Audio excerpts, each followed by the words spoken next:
might see is leaders out in the field with our groups, with the participants, and they will be asking a lot of questions. They might actually appear to not know much about the subject. They're actually highly trained, but what they're doing is they're asking questions to find out where the edge of our participants' knowledge is.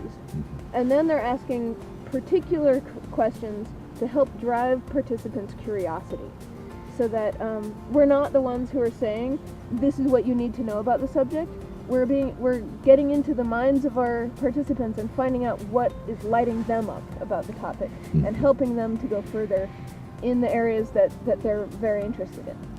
This whole approach allows us to get to know the students not only as a group but also as individuals, which is a really important part of our process, and it helps us to understand where to go. So our curriculum is not laid out in black and white ahead of time.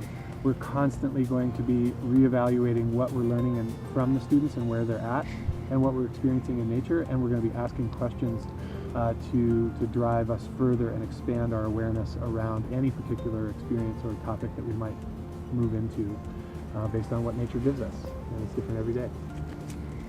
So if you're a chaperone, you'll be out in the field with a bunch of kids and some other adults.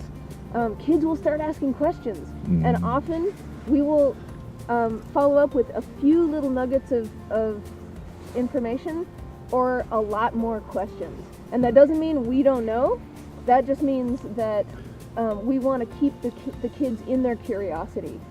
Because often what can happen is if a kid asks, oh, what's that? You say it's a snail, the kid goes on and does something else. If you start asking deeper questions, role modeling curiosity, the kid can go on a very long, really cool, much deeper learning journey than we as information-giving adults ever would have provided.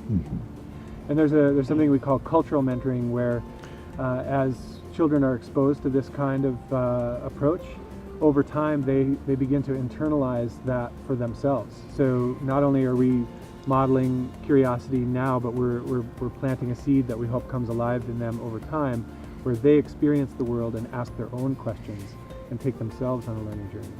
So that's a really basic explanation of our general mentoring philosophy, and we're going to be modeling that with the kids and with you, and we invite you as the chaperones and adults to join in that and support it for us, and can take up that same approach, and it'll be a really fun experiment for you, and hopefully you'll enjoy it and learn a lot as well.